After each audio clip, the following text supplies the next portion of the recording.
Bonjour Anna et bonjour tout le monde, bonjour à toutes, bonjour à tous. Nous attendons que tout le monde se connecte et nous allons commencer notre première session de présentation. L'idée c'est qu'on tienne pendant 20 minutes à vous présenter l'école de journalisme, ses différents programmes. Et puis n'hésitez pas à commencer à poser vos questions dans l'outil de Q&R et vous avez Emma Chala qui est étudiante de M1 en master journalisme qui nous aidera à prendre vos questions et à y répondre. J'en profite pour vous dire que je m'appelle Alice Antôme, je suis la directrice exécutive de l'école de journalisme de Sciences Po et je vous présente également Marine Séan qui est notre technicienne audiovisuelle JRI en charge de tout ce qui est l'apprentissage technique du journalisme et Aurore Legris de la Salle, la responsable de la scolarité de l'école de journalisme de Sciences Po. Donc nous sommes 4 pour vous servir et nous sommes très heureuses de vous rencontrer aujourd'hui. Alors, on démarre. Donc, l'école de journalisme, si ça vous intéresse, voici ce qu'il faut en savoir.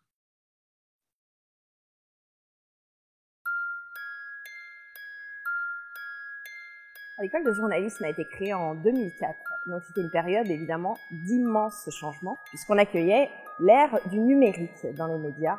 On était peu après l'éclatement de la bulle Internet et les rédactions étaient forcées de revoir complètement leur fonctionnement.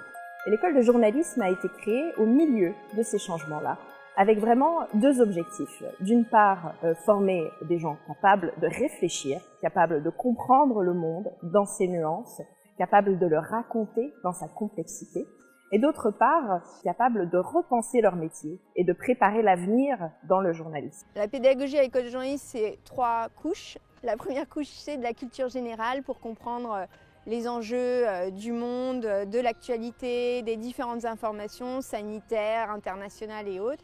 La deuxième couche, c'est une grosse partie pratique. On va apprendre à produire des informations dans des conditions réelles, c'est-à-dire avec des deadlines assez serrés, comme on pourrait être dans une rédaction professionnelle. Et la troisième couche, c'est le sens du collectif. I really try to cover a lot of ground.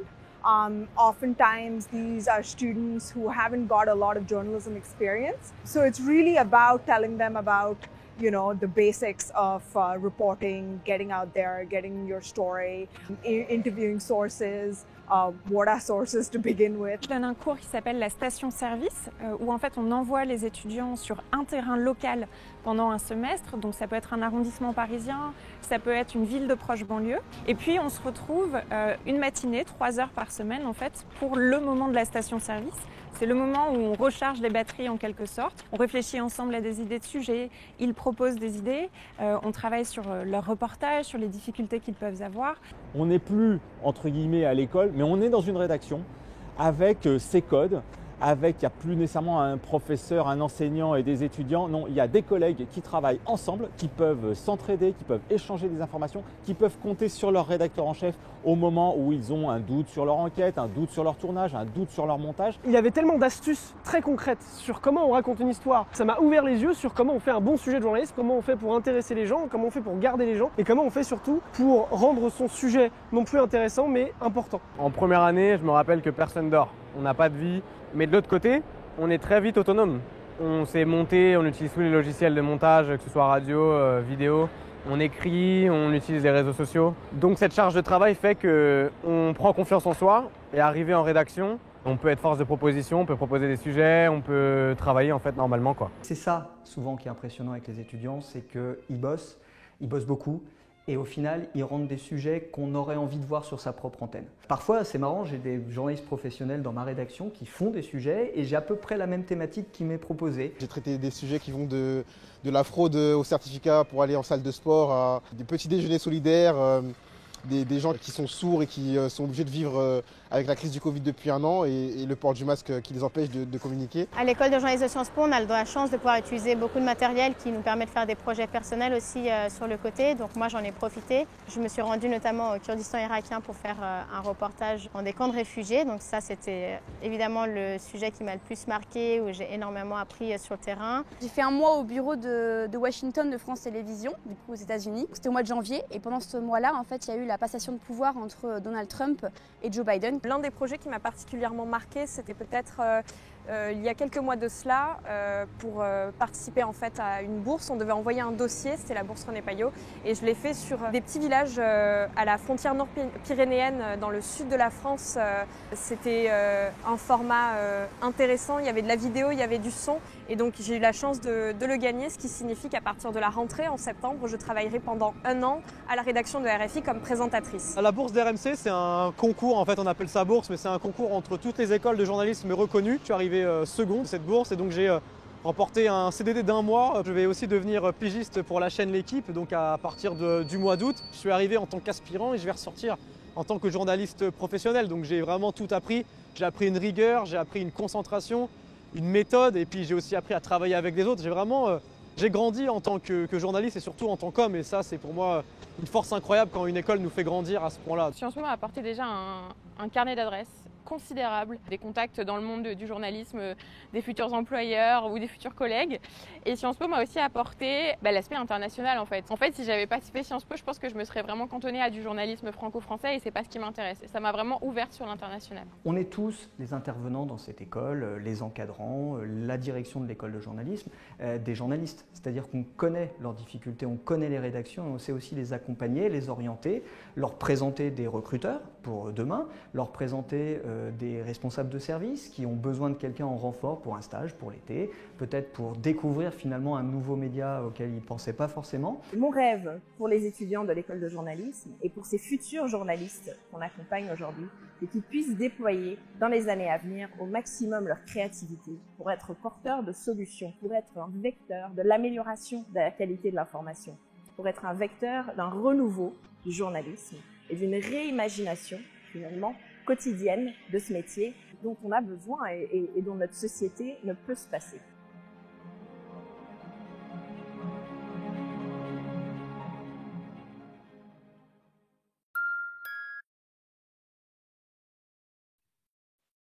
Voilà, parfois on se dit qu'en peu d'images, on dit plus qu'avec des mots. Une chose est sûre, c'est qu'à l'école de journalisme de Sciences Po, on ne forme qu'à un seul métier, le métier de journaliste. Ce que ça veut dire en sous-titre, c'est que si vous souhaitez devenir écrivain, travailler dans les métiers de la communication, dans les métiers de l'événementiel, les programmes proposés par l'école de journalisme de Sciences Po ne seront pas en adéquation avec ces projets professionnels. Donc c'est vraiment uniquement si vous souhaitez devenir un journaliste professionnel qu'il est intéressant pour vous de postuler à nos programmes. Dans le détail, on a été une école qui a été créée en 2004, qui a été reconnue par la profession des journalistes professionnels depuis 2009. Ce que ça veut dire concrètement, c'est qu'en étant dans nos programmes, vous aurez accès à la carte de presse de façon plus rapide à la sortie de vos études et également vous serez mieux rémunéré que si vous effectuez une formation en journalisme non reconnue par la profession. Il y a d'autres avantages dont on pourra parler si vous accédez à nos programmes dans les années à venir. Nous avons dans notre corps enseignant 180 enseignants dont la majorité sont des journalistes professionnels qui travaillent dans différentes rédactions, dans différentes temporalités, sur différents formats et qui sont là pour vous montrer à quel point ils sont en phase avec les pratiques de l'info aujourd'hui et vous nourrir de ces pratiques qui sont celles vraiment d'aujourd'hui et de l'avenir. Notre méthode pédagogique repose sur un cocktail de cours à la fois académique, c'est-à-dire universitaire, de niveau master. C'est assez poussé, ce n'est pas seulement une couche de culture générale, c'est vraiment la maîtrise, on est en master, d'enjeux du monde de demain, du type les crises sanitaires et l'impact sur la diplomatie à l'international, du style la politique de la Terre, ça peut être également des statistiques, du droit, de l'économie, à un niveau assez poussé et obligatoire pour justement se nourrir intellectuellement et devenir des meilleurs journalistes, associé à une autre partie qui concerne les ateliers pratiques professionnalisants où vous êtes par petits groupes et vous produisez dans les conditions réelles type d'une rédaction tout au long de votre scolarité. Autre point à savoir sur notre état d'esprit, notre philosophie, on met du numérique partout, tout le temps, à toutes les étapes de votre scolarité. On a du matériel, des studios de qualité professionnelle, et puis on se prétend à la pointe de l'innovation journalistique. Ça veut dire qu'on est très à l'écoute des demandes des employeurs sur des nouveaux métiers, des nouvelles compétences liées à l'information, et on change quasiment chaque semestre le contenu de nos programmes et de nos maquettes pédagogiques pour être en phase avec les besoins du marché.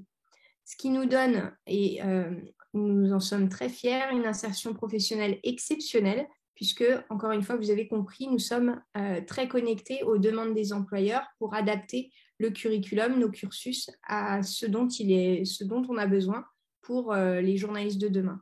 Alors, un point très important, ici, c'est très, très intense et ce n'est pas une rumeur, ce n'est pas une fake news, c'est réel, c'est très intense. Ça veut dire que vous courez à la fois un marathon, doublé de plusieurs sprints tout au long de votre scolarité et que si vous vous intéressez à nos programmes, il faut être prêt à travailler énormément à un rythme très soutenu.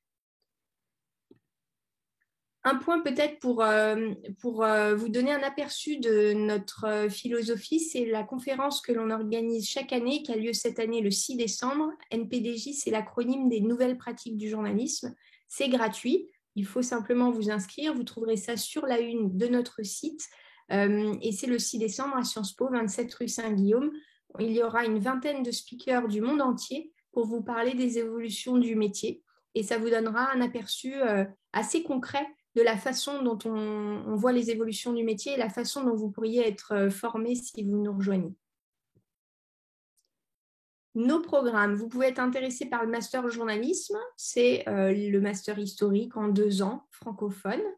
Vous avez aussi le Joint Master Journalisme et Affaires internationales en anglais. Celui-ci se fait entre l'École des Affaires internationales de Sciences Po, qu'on appelle PSIA, et l'École de journalisme. Et celui-là, c'est pour ceux qui se destinent à un marché plutôt anglo-saxon.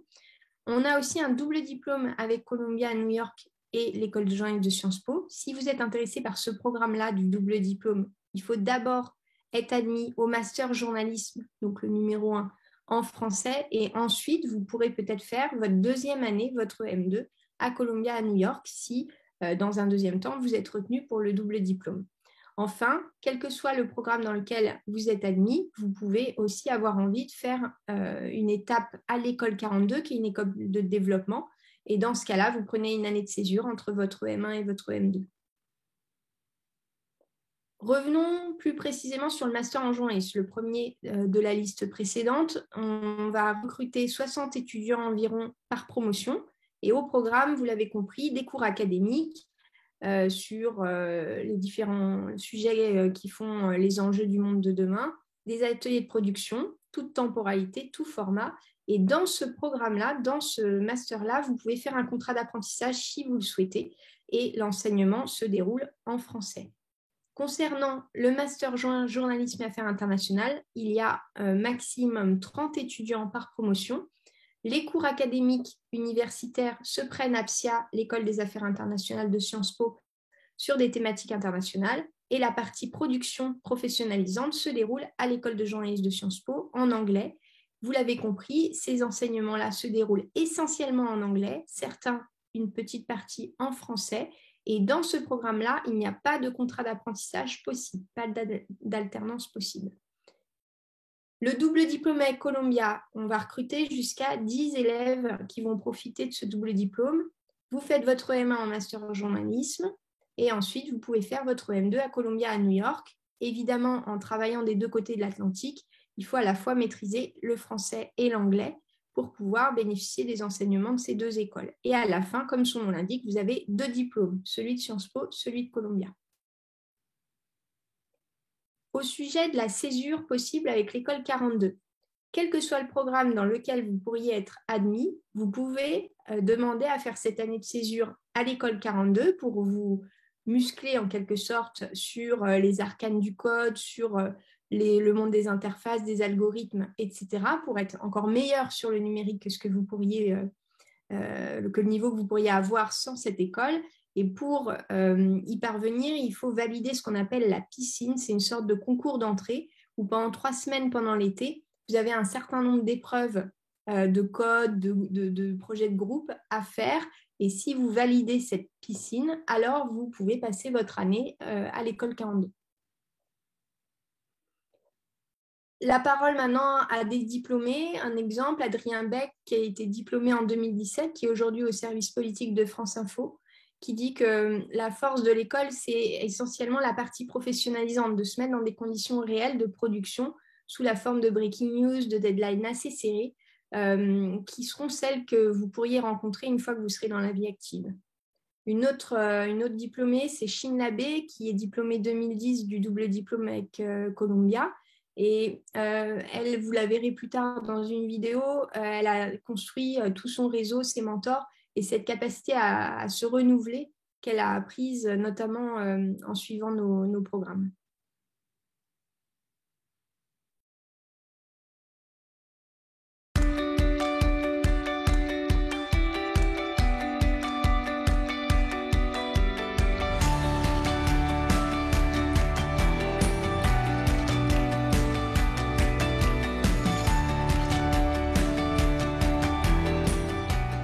On est tous d'accord, la période est difficile, y compris pour envisager une carrière, un métier et une passion. Mais cette période difficile, elle nous dit également que le métier de journaliste, il est vital. Raconter la vie telle qu'elle est, distinguer le vrai du faux, mettre en perspective, c'est vital aujourd'hui encore plus qu'avant. Et pour faire ça, il faut faire une école, il faut faire une bonne école. Et à Sciences Po, les profs sont super, les camarades que vous rencontrerez seront super. Et c'est la meilleure chose, le meilleur marchepied que vous puissiez trouver pour embrasser ce métier, cette carrière et cette vie qui est à nul autre pareil. Venez, à très bientôt. Il y a 11 ans, j'ai obtenu mon diplôme de l'école de journalisme de Sciences Po et aujourd'hui je suis à la Maison Blanche pour couvrir les présidentielles américaines pour la chaîne France 24. Ce que je retiendrai de cette école, ce qui a été le plus important pour moi, c'est l'importance de l'international, que ce soit dans le choix des élèves, dans les cours proposés et dans les possibilités de stage et de cursus à l'étranger. C'était vraiment très important, c'était une incroyable aventure ces 2 ans à Sciences Po. J'ai beaucoup appris et ça me sert encore aujourd'hui. Aujourd'hui, je travaille à l'équipe, j'ai intégré l'équipe il y a 2 ans en gagnant la bourse l'équipe et l'école m'avait bien aidé à ça en mettant à ma disposition un intervenant qui a pu bien m'aider et bien me coacher pour remporter la bourse. Aujourd'hui à l'équipe, je fais à la fois de l'édition, je suis aussi JRI, je suis aussi rédacteur. Tout ça, toute cette polyvalence, je l'ai acquis grâce à l'EDJ dans le parcours télé où on a pu toucher à tout. Donc voilà, si vous avez vous aussi envie d'être journaliste sportif et notamment à l'équipe, l'un des plus grands médias sportifs français, l'EDJ c'est le bon endroit et n'hésitez pas à bosser et à tout donner pour essayer d'intégrer l'école parce que vous y serez très bien formés. Right now. As journalists, our job is to deliver accurate and immediate information, and even the beginning of analysis, just seconds or minutes after an event occurs. It's not easy, particularly if you're not a specialist in the subject, but there are tricks that you can learn to help you along the way and to understand what you know, what you don't know, and how to make sure that you only write what you know. As an added bonus, we'll also talk about investigations and how to defend yourself against rich people's lawyers. Je suis diplômée du double diplôme Columbia Sciences Po promo 2010 et j'en garde un souvenir merveilleux. C'est là où j'ai rencontré mes mentors, mes amis et futurs collègues dans la profession et mes futurs chefs aussi. J'ai donc fait mon réseau et surtout j'y ai appris la rigueur nécessaire dans mon travail et j'y ai fait mes premières armes. J'en serais donc sans doute pas où j'en suis aujourd'hui sans cette formation. The dual degree helped me a lot professionally. First of all, it opened doors in the English-speaking world. I started my career in the United States and then I worked at Monocle in London, and I guess it helped me a lot to learn how to write and function in an English-speaking newsroom, which was amazing and it's what I wanted to do. And then in the long run, it's helped me a lot understand the different practices and sort of be a better journalist overall. I then became a correspondent for AFP and I brought a lot of what I learned in the US with myself, and I think that just made me more exigent and better overall. Je suis sortie Sciences Po il y a 1 an et depuis quelques mois je travaille chez RTL. Moi je bosse pour l'émission RTL Soir présentée par Thomas Soto et je cherche notamment des sons, un peu des archives pour le débat du soir, des informations pour nourrir le débat qui est donc présenté par Thomas. Et oui, moi je m'appelle Thomas Soto, Je ne sors pas de Sciences Po, je n'ai pas du tout 25 ans, hélas. Et j'ai choisi de recruter Guillemette parce que c'est une énergie, c'est une force de travail, parce qu'elle compte pas ses heures, parce qu'elle réfléchit tout le temps, parce que c'est une machine. Et ce qu'elle a oublié de vous dire, c'est qu'en plus, le 5e jour de la semaine, elle fait du reportage. Donc c'est ce qu'on appelle un bon deal. Et moi, ce que je vous dis dans ces périodes difficiles, c'est ne lâchez rien, ne vous découragez pas, faites comme Guillemette et vous pousserez toutes les portes. Voilà, Guillemette, welcome encore. Merci et bienvenue à Sciences Po.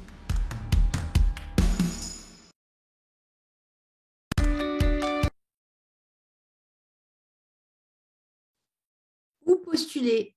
Vous pouvez postuler dès maintenant, les dossiers d'application sont ouverts. Vous pouvez les enregistrer au fur et à mesure et y revenir un peu plus tard. Pour ceux qui proviennent de Sciences Po, c'est en février, la date de soumission des dossiers. Pour ceux qui proviennent de l'extérieur, alors c'est le 7 janvier, donc c'est bientôt. Il faut vraiment commencer dès à présent votre dossier. Vous devez avoir un minimum de Bac+3. À l'étranger ou en France. Vous pouvez avoir beaucoup plus puisque nous n'avons pas de limitation d'âge, mais le minimum c'est un Bac+3. Le parcours initial nous importe guère du moment que vous avez excellé dans les matières que vous avez étudiées. Donc ça peut être du droit, de l'économie, des sciences. Tout type de discipline nous intéresse. On s'occupera, nous, de la partie journalisme dans un temps 2 pendant le niveau du master. Donc, pas de problème si vous avez étudié quelque chose qui, a priori, vous paraît n'avoir rien à voir. Et les profils scientifiques nous intéressent très particulièrement, d'autant qu'ils sont rares et que les recruteurs en ont énormément besoin, surtout en période de Covid. Vous devez avoir une bonne connaissance de l'actualité et des médias, ça va sans dire. Si vous n'êtes pas féru d'actualité, vous risquez d'être malheureux avec nous. En ce qui concerne ce qu'on appelle à Sciences Po l'excellence académique, il s'agit de votre parcours scolaire. Ce qu'on va essayer de voir, au-delà de votre moyenne, bien sûr, des notes qu'on est capable d'apprécier en fonction du parcours, c'est clair qu'un 8 sur 20 en prépa, ça ne veut pas dire pareil qu'un 8 sur 20 en licence. Hein. Donc ça, on est tout à fait capable de le comprendre. Mais ce qu'on va regarder, c'est votre goût de l'effort, votre capacité à vous accrocher et à progresser tout au long de votre parcours scolaire. Quelqu'un qui se décourage et qui a une courbe qui descend tout au long de ces années de Bac+3, Bac+1, Bac+2, Bac+3, va nous inquiéter puisque, comme je vous l'ai dit, c'est très intense dans nos programmes. Donc, il faut qu'on soit sûr que vous soyez en capacité de suivre énormément d'heures chaque jour, chaque semaine, pendant plusieurs années. Sur la maîtrise du français ou de l'anglais, ça paraît évident, mais évidemment, si vous postulez au master journaliste, vous maîtrisez parfaitement le français. Si vous postulez au master joint ou au double diplôme avec Columbia, vous maîtrisez parfaitement l'anglais pour pouvoir postuler. Pour savoir où se trouvent les dossiers, le plus simple, c'est le site des admissions de Sciences Po, sciencespo.fr/admission. Vous pouvez ouvrir votre dossier et nous l'envoyer le plus vite possible. Prenez bien le temps de tout remplir. On aura beaucoup de questions, j'imagine, sur le contenu des dossiers. Sachez que tout est lu plusieurs fois, chaque mot, chaque phrase, par plusieurs évaluateurs. Donc, voilà, prenez bien le soin de réfléchir, à être concis, à être précis dans ce que vous nous dites dans vos dossiers. Sur l'insertion professionnelle, ça peut vous inquiéter. Vous avez sans doute entendu vos parents, vos proches ou d'autres dire « journaliste, c'est bouché ». Pourquoi faire ce type d'études? Sachez qu'avec nous, c'est beaucoup moins bouché puisque d'après notre enquête annuelle, dont vous trouverez les résultats sur notre site onglet carrière, sous-onglet insertion professionnelle, les diplômés ont un emploi en très grande majorité, à 98%, et il y en a un certain nombre qui trouvent leur premier emploi avant même de sortir de l'école de journalisme de Sciences Po, avant même d'être diplômés, et 55% sont en CDI. Vous trouverez également la grille des salaires pour ceux qui nous la déclarent et puis leur secteur d'activité. Pour l'essentiel, ce sont dans les métiers de l'image et les métiers du numérique que nos cohortes, nos promotions travaillent à la suite de l'école de journalisme de Sciences Po. Et pour le détail, vous trouverez vraiment tous les éléments sur cette enquête qui dit aussi que 30% de nos diplômés travaillent à l'international et évidemment 70% en France. Les salaires des diplômés, vous les verrez aussi dans le détail.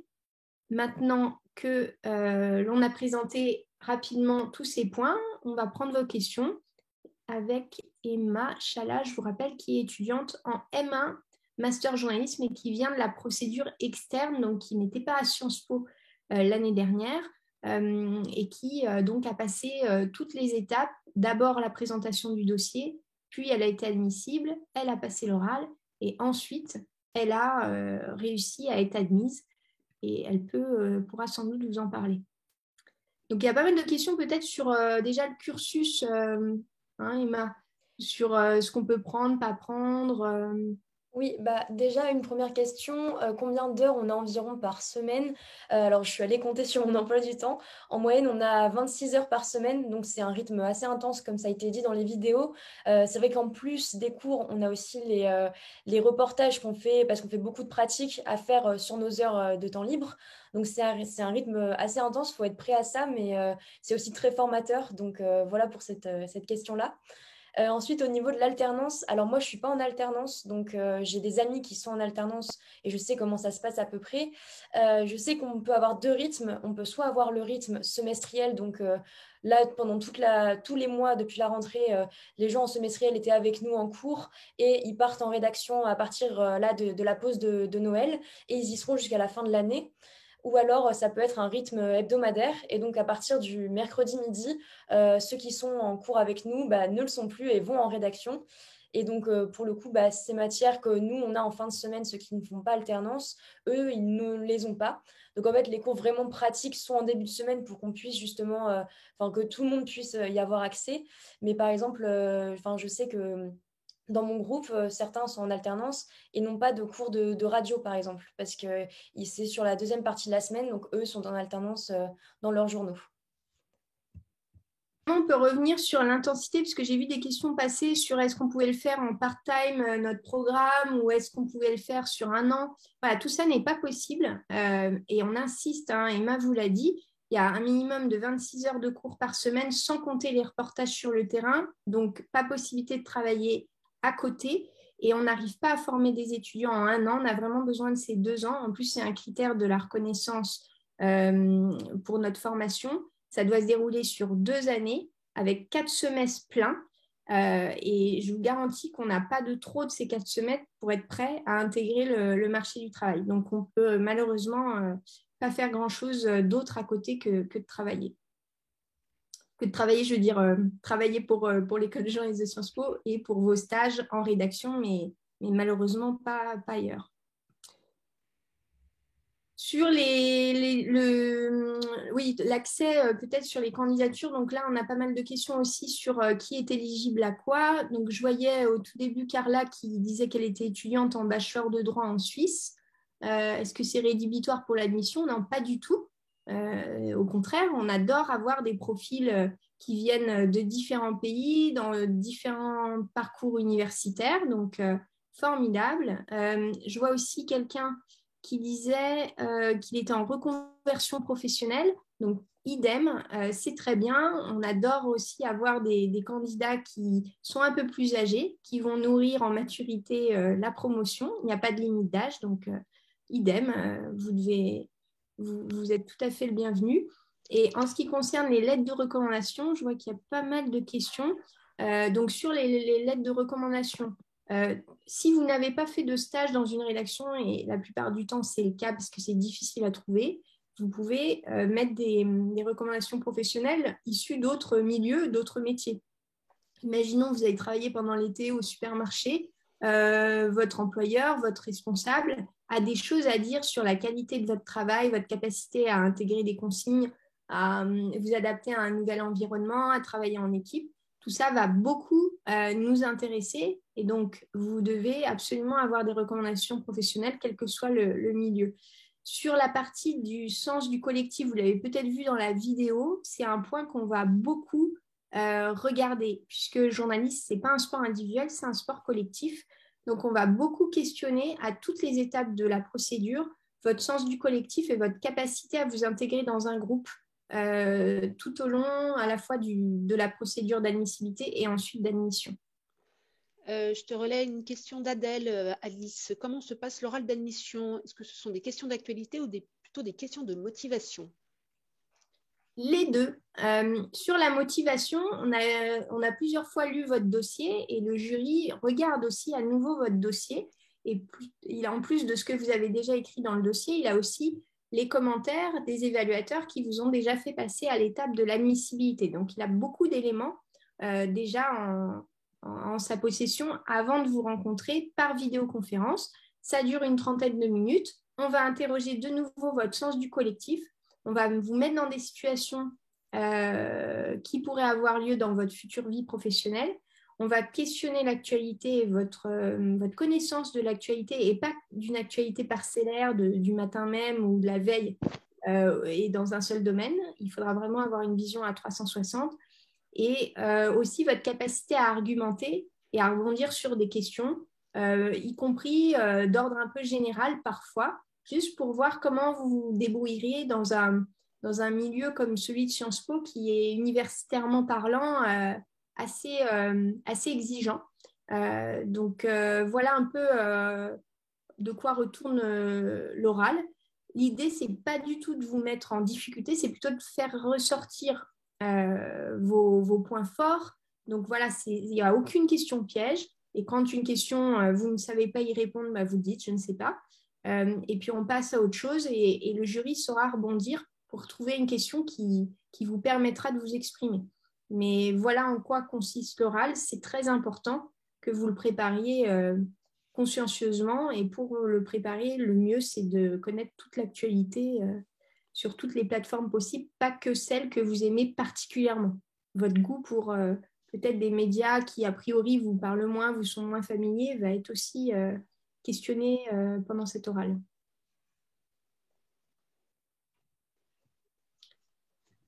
Il y a d'autres questions sur l'oral? Non, j'en vois pas. Il y a une étudiante qui s'appelle Lilia qui demande si cette formation ouvre vers n'importe quel média comme National Geographic, par exemple. Oui, n'importe quel média, puisque vous avez peut-être compris, au sein de nos cursus, l'idée, c'est de vous apprendre à faire tous les formats, toutes les temporalités, toutes les thématiques.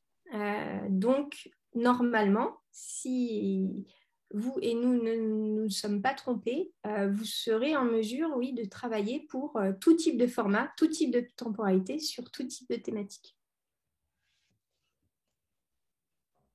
Je vois une question sur l'alternance et les stages de Caroline. Est-ce que Sciences Po accompagne au niveau de la recherche d'offres et peut-être des partenariats?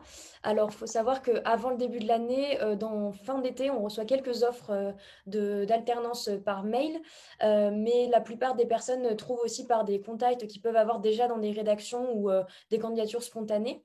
Et ensuite, au niveau des stages, pareil, on a des offres qui nous sont proposées, mais aussi ce qui aide beaucoup, c'est nos professeurs, puisque on a des professeurs qui sont journalistes professionnels. Et ce qui est intéressant, c'est qu'eux aussi ont beaucoup de contacts dans le monde des médias. Et c'est vrai que par ce réseau-là qu'offre aussi l'ensemble enseignant, bah, on peut aussi trouver des stages de cette manière. Donc, il y a plusieurs façons par lesquelles Sciences Po peut nous aider là-dessus. Merci, Mam. Pour les étudiants du collège, sortant du collège universitaire, comment la procédure d'admission se déroule-t-elle? Alors, en effet, il faut aller sur la page des admissions de l'école de journalisme de Sciences Po et vous êtes issu du collège universitaire. C'est normalement la première étape. Et voilà, toutes les informations sont en effet bien sur la page des admissions de Sciences Po. Pour clarifier, il y a deux procédures, hein, si vous avez bien suivi. Si vous avez fait le collège universitaire de Sciences Po, je ne parle pas ce que certains d'entre vous appellent les IEP en région. Je parle de Sciences Po, Paris, Reims, Poitiers, Le Havre, Menton, Dijon, j'espère que j'en oublie pas, Nancy. Oui. Alors, vous, c'est procédure Sciences Po, parce que vous êtes la marque Sciences Po, vous avez déjà été sélectionné par nos services post-bac. Alors vous présentez un dossier qui se trouve, comme l'a dit Aurore, sur la page admission de l'école de journalisme de Sciences Po, et c'est un dossier dans lequel vous allez mettre tous vos éléments. Et la question du format, j'ai vu Word ou tout, vous vous débrouillez pour nous faire un dossier PDF à peu près propre que vous nous envoyez sur l'email de l'école de journalisme, donc d'ici février. Vous serez ensuite directement admissible puisque vous avez déjà eu, vous, des étapes de sélection post-bac. Pour les autres, ceux qui ont un minimum de bac plus 3 et parfois beaucoup plus et qui n'ont pas étudié post-bac à Sciences Po, mais qui peuvent venir d'IEP, qui peuvent venir de licence, qui peuvent venir de prépa, ceux-là vont être dans la procédure nationale. Ceux-là, vous avez jusqu'au 7 janvier pour remplir votre dossier de candidature. Et ensuite, il y a une étape importante qui est est-ce que vous allez être admissible, oui, non. Si vous êtes admissible, ensuite, vous passez un entretien oral qui détermine si vous passez du statut d'admissible à admis. Et ça va se faire quand même très rapidement et beaucoup plus vite peut-être que pour d'autres écoles de journalisme qui pourraient vous intéresser. On est vraiment très tôt dans l'année. Donc, je vous rappelle la deadline du 7 janvier. Alors, une autre petite question. Est-il possible d'avoir un domaine de spécialité pendant le cursus ou est-on amené à traiter tous les sujets d'actualité? C'est Maëlys qui pose cette question. Oui, vous êtes amené à traiter tous les sujets d'actualité. Et pour nous, c'est très important que vous ayez cette porosité et cette ouverture. On va vraiment faire en sorte de l'interroger déjà pendant la procédure d'admission, mais aussi de capitaliser dessus ensuite. Donc, on ne va pas vous recruter parce que vous êtes super spécialiste de tel ou tel secteur. Ça, c'est très bien si vous l'êtes, mais ce n'est pas un critère pour nous. En revanche, être capable, voilà, selon l'actualité, de vous intéresser à peu près tout et de monter en expertise sur à peu près tout ce qui va arriver dans l'actualité et qu'on ne maîtrise pas encore aujourd'hui, ça va être clé pour la suite de votre carrière. Sur le niveau d'anglais, donc je vois pas mal de questions sur les tests de langue. Donc là, c'est simple. Pareil, sur le site des admissions, vous allez voir exactement quel est le niveau attendu. Donc, pour le master en journalisme, vous devez être absolument fluent comme on dit en mauvais français, en français. Et vous verrez quel est le niveau qui vous est demandé. Pour le master joint journalisme et affaires internationales, vous devez avoir ce qu'on appelle un niveau C1 en anglais et le justifier. Et vous verrez le type de test qui est accepté dans le dossier de candidature. En revanche, pour la sortie, si votre niveau d'anglais à l'entrée pour le master en journalisme n'est pas encore le niveau C1, sachez qu'il faudra obtenir ce niveau C1 pour la sortie au moment de la remise des diplômes. Donc, vous avez 2 ans pour arriver à ce niveau. Je vois beaucoup de questions aussi sur nos taux d'admission, taux d'admissibilité, etc. Nous ne communiquons pas sur ces sujets pour la bonne et simple raison que selon les années, c'est très variable. Covid ou non, déplacement à l'étranger ou non, ces chiffres ne veulent rien dire. Ce qui compte, c'est votre dossier à vous et le soin que vous allez apporter à votre dossier. Tous les dossiers sont relus de multiples fois par plusieurs évaluateurs. On regarde, je vous l'ai dit tout à l'heure, chaque mot, chaque phrase vraiment, et on y prend grand soin avant de vous donner une réponse, soit pour aller plus loin dans le processus, soit pour s'arrêter là. Et ce qui compte pour nous, ce n'est pas le volume. Ce qui compte, c'est votre dossier à vous. Est-ce qu'on va pouvoir faire un bon mariage ensemble, en quelque sorte, que vous allez être heureux avec nous?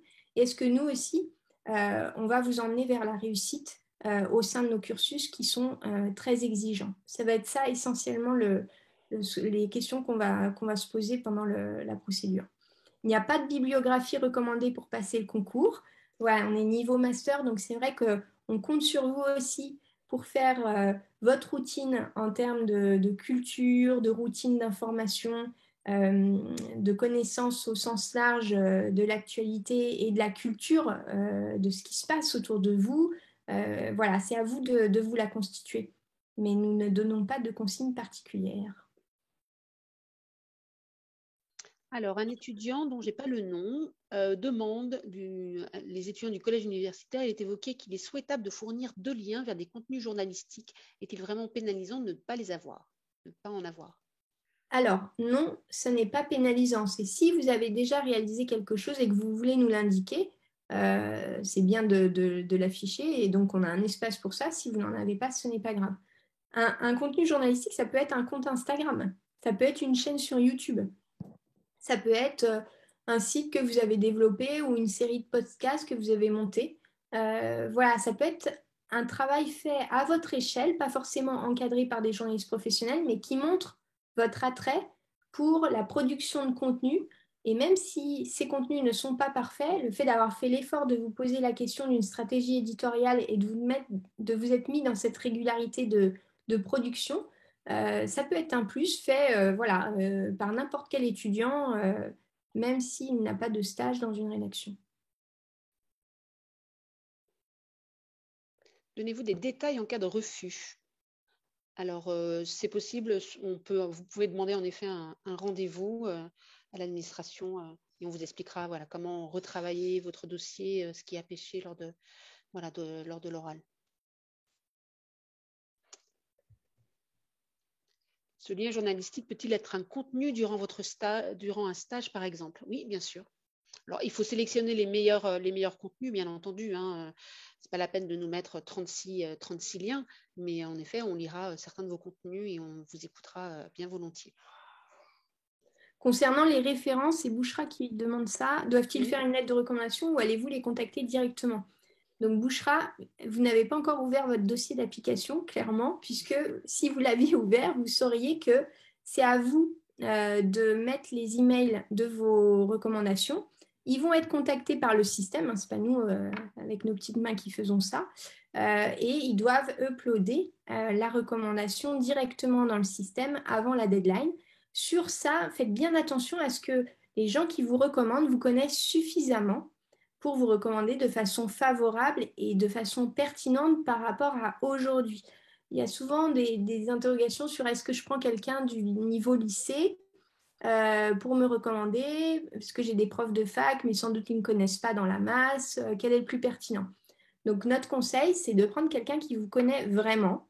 Donc si c'est quelqu'un du lycée, mais que vous côtoyez encore aujourd'hui et qui est en mesure de parler de vous aujourd'hui, il n'y a aucun problème. Si en revanche c'est quelqu'un que vous n'avez pas vu depuis 5 ans, ça n'a pas de sens. Pour le professeur de la faculté qui peut-être est dans un grand amphi et vous a mal identifié, si vous souhaitez quand même lui demander, il faut prendre le temps de parler avec lui, de revoir vos travaux ensemble pour être sûr qu'il vous recommande de façon favorable. Si vous avez un doute sur la recommandation que la personne peut faire sur vous, alors adressez-vous à quelqu'un d'autre, ça sera plus sage. Alors, Adèle qui pose une question, notamment qui a bien lu et bien ouvert son dossier d'admission pour le moment. Vous pouvez interviewer qui vous voulez et donc faut-il réfléchir à une personnalité connue ou une personne anonyme mais représentative d'un thème précis? Vous faites ce que vous voulez, Adèle. C'est vous qui choisissez, c'est votre choix éditorial. Il n'y a pas de bonne ou de mauvaise réponse. Ce qui nous intéresse, c'est de savoir justement quel va être votre choix, ce qui vous intéresse et quelle est la première question que vous allez lui poser. Mais nous n'avons pas d'attente spécifique, tout est recevable. Il y avait une question, alors je ne sais plus comment s'appelait cette personne. Pour vous, Emma, comment avez-vous préparé votre oral d'admission? Oui, une question de Jocelyn, merci. Voilà, Jocelyn. Comment j'ai préparé le concours? Donc déjà, il faut savoir que j'ai passé plusieurs écoles l'année dernière. Et donc, d'ailleurs, si vous avez des questions sur pourquoi j'ai choisi Sciences Po, je pourrais y répondre. Je m'y suis prise dès le début de l'année. Au début, je lisais beaucoup la presse pour me tenir au courant. Je fichais l'actualité pour être sûre d'être calée surtout sur les thèmes qui m'intéressent, en particulier mes spécialités, entre guillemets. Et j'ai essayé de m'y prendre à l'avance au niveau du dossier parce que c'est quand même un dossier qui est assez fourni. Donc, il faut bien réfléchir aux questions parce qu'il faut que ça nous ressemble quand même. Donc, j'y ai passé quelques semaines. Et ensuite, il y a eu un petit laps de temps avant la réponse d'admissibilité. Et pour l'oral, j'ai beaucoup regardé l'actualité, le plus de sources différentes possibles, donc de la télé, de la radio. J'ai écouté plusieurs chaînes de radio. C'est important de vraiment varier les sources. Et j'ai fiché l'actualité et mon dossier. J'ai repris chaque élément de mon dossier et je me suis demandé à chaque phrase, est-ce que ça peut être une question? Et donc, j'ai essayé d'anticiper un maximum ce qu'on pouvait me demander. Et voilà, c'est à peu près comme ça que ça s'est passé. Et ça marchait. Est-ce que les lettres de recommandation peuvent être en anglais? Oui, c'est possible, mais après, si vous visez en effet le programme en français, peut-être préférable en effet qu'elle soit en français. Mais on reçoit les lettres en anglais aussi sans aucun problème. Et Maya, pourquoi vous avez choisi Sciences Po? Finalement, vous avez demandé cette question, elle est arrivée. Oui, Oui, bah ouais. Alors, bah, j'avais passé 8 écoles et au final, j'ai choisi Sciences Po parce que pour 3 raisons principales. Enfin, la première, c'est parce que j'étais en licence de sciences politiques et donc tout ce qui était les thématiques théoriques, donc de la géopolitique, la politique de l'environnement, tout ça, ça m'intéressait beaucoup. Et je voulais pas abandonner le théorique et avoir aussi le maximum de pratique. Et pour moi, Sciences Po, c'est vraiment l'école qui permet le juste milieu entre les deux, d'avoir à la fois beaucoup, beaucoup de pratique et on progresse énormément là-dessus, et aussi des fois des moments de réflexion sur les grandes thématiques actuelles et aussi sur le métier, parce qu'on a des masterclass chaque semaine avec des journalistes professionnels qui nous parlent de leur métier. Aussi l'ouverture sur l'international, parce que c'est vrai que j'étais assez intéressée par tout ce qui est international, et on a la chance donc à Sciences Po d'être vachement accompagnés là-dessus. Notamment, bah, on est aussi avec ceux qui sont en double master qui viennent de nationalités souvent très différentes. Et aussi, voilà, nos intervenants sont souvent très axés sur l'international, donc c'est intéressant là-dessus. Et la dernière chose sur les nouveaux formats, moi je sais que j'étais très intéressée par tout ce qui est podcast, aussi tout ce qui est newsletter, également bah, voilà, les applications d'information, tout ce qui se fait de nouveau. Et on a une vraie réflexion là-dessus, bah, notamment avec les NPDJ, les nouvelles pratiques du journalisme. Et voilà, Sciences Po essaye vraiment de s'intéresser à toutes ces thématiques. Donc c'est pour ça que j'ai choisi Sciences Po à la fin. Et des exemples de questions qu'on m'a posées à l'oral.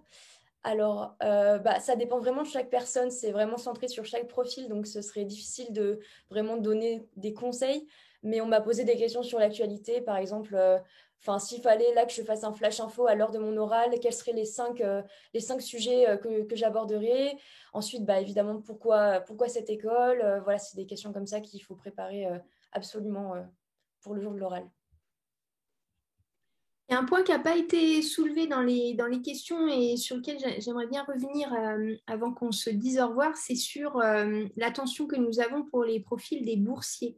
Je ne sais pas si vous avez saisi ce point, mais Sciences Po fait un effort, une stratégie très offensive pour attirer des boursiers. Si vous l'êtes, vous aurez 0 € de frais de scolarité à payer pendant toute la durée de vos études. Votre bourse du Crous sera augmentée de 70% par Sciences Po pour vous aider à acheter des livres, à peut-être aller au cinéma, à vous déplacer et en tout cas vivre à Paris. Voilà, c'est des dispositifs un peu exceptionnels qui peuvent faire la différence par rapport à d'autres écoles. L'autre point qu'il faut porter à votre connaissance, c'est par exemple des contrats d'apprentissage ou ce qu'on appelle des bourses de vie qui sont fléchées pour ces étudiants issus de la diversité géographique, sociale, culturelle, et que nous souhaitons favoriser. Donc, certains apprentissages sont réservés à des étudiants boursiers. De même, ce qu'on appelle les bourses de vie avec France Télévisions, c'est un dispositif unique qui n'existe qu'à l'école de journalisme de Sciences Po. En clair, si vous êtes retenu pour ce dispositif-là, pendant toute la durée de votre scolarité, vous êtes financé par France Télévisions à hauteur de 1 500 € net par mois sur votre compte en banque. Les périodes de stage de Noël et de l'été, vous les passez dans des services de France Télévisions sous la forme de convention de stage. Vous avez toujours vos 1 500 € qui tombent chaque mois. Et à la fin de votre cursus, quand vous êtes diplômé, si tout s'est bien passé, France Télévisions peut vous proposer 6 mois de CDD pour démarrer votre vie professionnelle. Et ce dispositif-là en particulier, vous ne le trouverez nulle part ailleurs. Il n'existe qu'à l'école de journalisme de Sciences Po et ça peut vraiment faire la différence sur certains profils. Qui voilà, étaient habitués à travailler à côté de leurs études pour réussir à joindre les deux bouts. Avec nous, grâce à ces dispositifs, vous avez votre grosse intensité dont nous avons déjà parlé, mais vous êtes financé pour y parvenir. Très bien. Eh bien, merci infiniment à toutes et à tous de nous avoir écoutés. J'espère que nous avons pu répondre à l'ensemble de vos questions. Si ce n'est pas le cas, vous connaissez l'adresse école.journalisme@sciencespo.fr. Et vous pouvez aussi retrouver à 16h la session avec nos diplômés qui feront le plaisir d'être avec nous. Merci infiniment. Merci, bonne journée. Merci Emma. Merci, bonne journée.